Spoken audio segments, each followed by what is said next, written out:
नमस्कार विद्यार्थी मित्रांनो, स्वागत आहे तुम्हा सर्वांचं अभ्यास गुरु या चॅनलवर. विद्यार्थी मित्रांनो, या व्हिडिओमध्ये 50 वन लाइनर प्रश्न आपण पाहणार आहोत. प्रश्न पहिला पहा. मद्रास महाजन सभेची स्थापना कोणत्या वर्षी झाली? तर 1884 साली मद्रास महाजन सभेची स्थापना झाली. पुढचा प्रश्न पहा. स्टोरी ऑफ बारडोली हा ग्रंथ कोणी लिहिला? तर महादेव देसाई यांनी स्टोरी ऑफ ऑफ बारडोली हा ग्रंथ लिहिला. पुढचा प्रश्न पहा. 1921 साली महात्मा गांधीजींनी वर्धा येथे कोणता आश्रम स्थापन केला? लक्षात ठेवा, सेवाग्राम आश्रम. विद्यार्थी मित्रांनो, साल लक्षात ठेवा, 1921. कोणता आश्रम? सेवाग्राम आश्रम. कोणी स्थापन केला? महात्मा गांधीजी. कुठे स्थापन केला? वर्धा या ठिकाणी. वारंवार परीक्षेमध्ये प्रश्न विचारला गेला आहे, लक्षात ठेवा. पुढील प्रश्न पहा. सरहद्द गांधी कोणाला म्हणतात? खान अब्दुल गफार खान यांना सरहद्द गांधी म्हणतात. हा प्रश्न 20 वेळापेक्षाही जास्त वेळा पोलीस भरतीमध्ये, तलाठी भरतीमध्ये, वनरक्षक भरतीमध्ये विचारला गेलेला आहे. पुढचा प्रश्न पहा. झाशीचा दत्तक वारसा कोणी नामंजूर केला? तर लॉर्ड डलहौसी. विद्यार्थी मित्रांनो, हा प्रश्न तुमच्या वहीमध्ये पहिल्या पेजवर लिहून ठेवा, कारण प्रश्न महत्त्वपूर्ण आहे. झाशीचा दत्तक वारसा कोणी नामंजूर केला? Lord Dalhousie. आद्य क्रांतिकारक वासुदेव बळवंत फडके यांचा जन्म कोठे झाला? तर शिरढोण या ठिकाणी. शिरढोण कोणत्या जिल्ह्यात आहे? रायगड जिल्ह्यात आहे. विद्यार्थी मित्रांनो, कधी कधी आपण तोंडी पाठ करून ठेवतो की वासुदेव बळवंत फडके यांचा जन्म शिरढोण. पण कधी कधी असा प्रश्न येतो की वासुदेव बळवंत फडके यांचा जन्म कोणत्या जिल्ह्यात झाला? जेव्हा जिल्हा विचारलं की आपल्याला कन्फ्यूज होतं. आपण पाठांतर केलेलं असतं शिरढोण, पण लक्षात ठेवा, जिल्हा लक्षात ठेवा. जर जिल्हा विचारलं तर रायगड. ओके. पुढील प्रश्न पहा. छत्रपती शिवाजी महाराजांचा राज्याभिषेक कधी झाला? तर 1674. 1674. भारताला स्वातंत्र्य कधी मिळाले? तर 15 ऑगस्ट 1947. 15 ऑगस्ट 1947. पुढचा प्रश्न पहा. सम्राट अशोकाने कोणत्या युद्धानंतर अहिंसेचा स्वीकार केला? कोणत्या युद्धानंतर? तर कलिंग युद्धानंतर. पुढे पहा. मुघल साम्राज्याचा संस्थापक कोण होता? तर बाबर हा मुघल साम्राज्याचा संस्थापक होता. सिंधू संस्कृतीतील प्रमुख शहरे कोणती? तर हडप्पा आणि मोहेंजोदडो. मौर्य साम्राज्याचा सर्वात प्रसिद्ध राजा कोण होता? तर सम्राट अशोक. पुढे पहा. इतिहास म्हणजे काय? तर भूतकाळातील मानवी घटनांचा अभ्यास. भूतकाळातील मानवी घटनांचा अभ्यास म्हणजे काय? इतिहास. भारतातील प्राचीन काळातील सर्वात जुनी संस्कृती कोणती? तर सिंधू संस्कृती.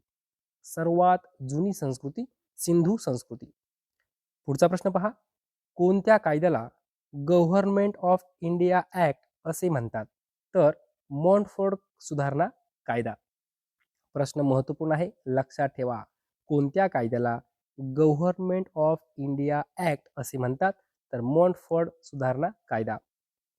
दुहेरी शासन व्यवस्था वॉरेन हेस्टिंग यांनी कोणत्या वर्षी बंद केली? तर 1772. विद्यार्थी मित्रांनो, प्रश्न समजून घ्या. दुहेरी शासन व्यवस्था कोणी बंद केली? वॉरेन हेस्टिंग यांनी बंद केली. कधी बंद केली? 1772. 1772 साल लक्षात ठेवा. पुढचा प्रश्न पहा. भारतामध्ये विस्तारवादी धोरण राबवणारा प्रथम गव्हर्नर जनरल कोण होता? तर लॉर्ड वेलस्ली. विद्यार्थी मित्रांनो, विस्तारवादी धोरण वेलस्ली लक्षात कसं ठेवायचं? तर पहा, विस्तारवादी असं म्हटलं की नाही, विस्तारवादी या शब्दामध्ये पहिलं अक्षर आहे व, व वरूनच वेलस्ली असं लक्षात ठेवा. व व असं कम्पेअर करा, यावरून लक्षात ठेवा. कारण ज्या वेळेस तुम्हाला पर्याय दिले जातात त्यावेळेस आपल्याला कन्फ्यूज होतं, लक्षात राहत नाही. मग विस्तारवादी व वर्ण वेल असते. ओके. पुढचा प्रश्न पहा. अमृतसरचा तह कोणाच्या काळात झाला? तर लॉर्ड मिंटोच्या काळात अमृतसरचा तह झाला. प्रश्न महत्वपूर्ण आहे. अमृतसरचा तह मिंटोच्या काळात झाला. पुढे पहा. क्रिप्स मिशन अयशस्वी झाल्यानंतर कोणत्या आंदोलनाची सुरुवात झाली? तर भारत छोडो आंदोलन. आगरकर हे पंडिता रमाबाई यांच्या कोणत्या संस्थेचे शुभचिंतक होते? तर शारदा सदन. लक्षात ठेवा, शारदा सदन कोणी स्थापन केलं होतं? पंडिता रमाबाई यांनी. आणि मग हे जे काही शारदा सदन होतं हे पंडिता रमाबाई यांनी स्थापन केलं होतं की नाही? याचे शुभचिंतक कोण होते? तर आगरकर. ओके. पुढचा प्रश्न पहा. 1917 व 1934 च्या दरम्यान महात्मा गांधी मुंबईत कुठे राहत असत? तर मनी भवन या ठिकाणी. 1917 ते 1934च्या काळात महात्मा गांधी मुंबई या ठिकाणी राहायचे, मनी भवन या ठिकाणी. डॉक्टर बाबासाहेब आंबेडकर यांनी बहिष्कृत हितकारणी सभेची स्थापना केली. कधी केली? 1924. विद्यार्थी मित्रांनो, हा प्रश्न खूप महत्वपूर्ण आहे. साल लक्षात ठेवा. 1924. पुढचा प्रश्न पहा. 1923 ला महाराष्ट्र धर्म नावाचे मासिक कोणी सुरू केलं? तर विनोबा भावे. महाराष्ट्र धर्म हे मासिक होतं. कोणी सुरू केलं? विनोबा भावे. कधी सुरू केलं? 1923. गदर हे पत्र कोणी सुरू केले? लाला हरदयाळ. लाला हरदयाळ. लक्षात ठेवा. पुढचा प्रश्न पहा. पहिली विदेशी कापडाची होळी कोणी केली? वि. दा. सावरकर म्हणजेच विनायक दामोदर सावरकर. पुढील प्रश्न पहा. कामगार किसान पक्षाची स्थापना कोणी केली? दत्ता देशमुख यांनी. स्वतंत्र भारताचे पहिले गव्हर्नर जनरल कोण होते? Lord Mountbatten. बंगालची फाळणी कधी अंमलात आली? 16 ऑगस्ट 1905. विद्यार्थी मित्रांनो, तारीख, महिना आणि साल लक्षात ठेवा. 16 ऑगस्ट बंगालची फाळणी अंमलात आली म्हटलंय. कधी? 16 ऑगस्ट 1905. वारंवार हा प्रश्न परीक्षेमध्ये विचारला गेला आहे. 16 ऑगस्ट 1905. 16 ऑगस्ट 1905 लिहून ठेवा. ओके. पुढचा प्रश्न पहा. चंपारण्य सत्याग्रह कधी झाला? 1917. चंपारण्य सत्याग्रह 1917. अहमदाबाद गिरणी सत्याग्रह कधी झाला? 1918. असं लक्षात ठेवायचं. चंपारण्य आणि अहमदाबाद. चंपा अहमदाबादला गेली असं कधी ट्रिक लावून ठेवायची. 1917 चंपारण्य सत्याग्रह आणि 1918 अहमदाबाद गिरणी का सत्याग्रह. म्हणजे 1917ला ती निघाली आणि 1918ला अहमदाबादला पोहोचली असं लक्षात ठेवायचं. म्हणजे ट्रिक. ओके. चंपारण्य सत्याग्रह 1917 आणि अहमदाबाद गिरणी सत्याग्रह 1918. पुढचा प्रश्न पहा. The Indian socialist, the Indian sociologist हे वृत्तपत्र आहे. कोणी सुरू केलं? Shyamji Krishna Varma. The Indian sociologist हे वृत्तपत्र श्यामजी कृष्ण वर्मा यांनी सुरू केलं. खेडा सत्याग्रह कोणी केला? महात्मा गांधी यांनी. पुढचा प्रश्न पहा. प्रसिद्ध एका चळवळ कोणत्या वर्षी पार पडली? 1920. जालियनवाला बाग हत्याकांडाचा उल्लेख प्रतिबंधात्मक हत्या असा कोणी केला? तर मोर्ले. जालियनवाला बाग हत्याकांडाचा उल्लेख प्रतिबंधात्मक हत्या असा उल्लेख मोर्ले यांनी केला. पुढचा प्रश्न पहा. भारताचा पहिला गव्हर्नर जनरल, गव्हर्नर जनरल विचारले कोण होता? Warren Hasting. 1772. विद्यार्थी मित्रांनो, प्रश्न महत्वपूर्ण आहे. पहिला गव्हर्नर जनरल वॉरन हेस्टिंग. भारताचा शेवटचा गव्हर्नर जनरल कोण होता? Lord Canning. शेवटचा गव्हर्नर जनरल. पहिला आणि शेवटचा लक्षात ठेवा. पहिला वॉरन हेस्टिंग आणि शेवटचा लॉर्ड कॅनिंग. पुढचा प्रश्न पहा. प्लासीची लढाई कोणत्या साली झाली? तर 23 जून 1757. 23 जून 1757. चले जाव आंदोलन किती कलमी होते? तर 12 कलमी. चले जाओ. हे आंदोलन 12 कलमी होतं. पुढचा प्रश्न पहा. आझाद हिंद सेनेचे संस्थापक कोण होते? रास बिहारी बोस. सिंधू संस्कृतीचे क्षेत्र हे कसे होते? त्रिकोणाकृती. कसे होते? त्रिकोणाकृती. भारताचा पहिला व्हाईसरॉय कोण होता? Lord Canning. पहिला व्हाईसरॉय. भारताचे शेवटचे व्हाईसरॉय कोण होते? Lord Mountbatten. पहिले कोण होते? Lord Canning. शेवटचे कोण होते? Lord Mountbatten. पण काय? व्हाईसरॉय. लक्षात ठेवा. पुढील प्रश्न पहा.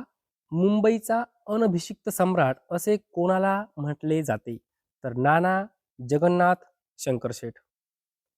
स्वतंत्र भारताचे पहिले भारतीय गव्हर्नर जनरल. पहिले भारतीय गव्हर्नर जनरल सी राजगोपालचारी. पहिले विचारला आहे आणि भारतीय विचारला आहे. पुढचा प्रश्न पहा. नवजीवन समाचार हे वृत्तपत्र कोणाचे आहे? तर महात्मा गांधी यांचं आहे. संध्या हे वृत्तपत्र कोणाचे आहे? ब्रह्मबांधव उपाध्याय. महाराष्ट्राचे बुकर टी वॉशिंग्टन कोणाला म्हणतात? तर कर्मवीर भाऊराव पाटील. पुढे पहा. खालसा पंथाची स्थापना कोणी केली? गुरु गोविंद सिंह यांनी खालसा पंथाची स्थापना केली. मुघल राजवंशाची स्थापना कोणी केली? बाबर. आशियाचा प्रकाश म्हणून कोणाला ओळखले जाते? तर महात्मा बुद्ध यांना आशियाचा प्रकाश म्हणून ओळखले जाते. बौद्ध धर्माचे 3 रत्न कोणती? तर बुद्ध, धम्म आणि संघ. बुद्ध, धम्म आणि संघ. पुढचा प्रश्न पहा. धूमकेतू हे वृत्तपत्र कोणाचं आहे? तर भाऊ महाजन यांचं वृत्तपत्र आहे. 20 वेळापेक्षाही जास्त वेळा हा प्रश्न पोलीस भरतीमध्ये विचारला गेला आहे, तलाठी भरतीमध्ये विचारला गेला आहे. ज्ञानदर्शन हे वृत्तपत्र आहे. कोणाचं आहे? भाऊ महाजन. लक्षात ठेवा. धूमकेतू भाऊ महाजन, ज्ञानदर्शन भाऊ महाजन. महास्नानगृह कुठे सापडले? मोहेंजोदाडो या ठिकाणी. बहुजन हिताय बहुजन सुखाय ही शिकवण कोणाची आहे? तर गौतम बुद्ध यांची शिकवण आहे. बहुजन हिताय बहुजन सुखाय ही शिकवण आहे गौतम बुद्ध यांची. पुढे पहा. बौद्ध धर्माच्या शाखेत मंत्र, हठयोग आणि तांत्रिक पद्धतींना महत्व दिले जाते. बौद्ध धर्माच्या कोणत्या शाखेत मंत्र, हठयोग आणि तांत्रिक पद्धतींना महत्व दिले जाते? तर वज्रयान. पुढचा प्रश्न.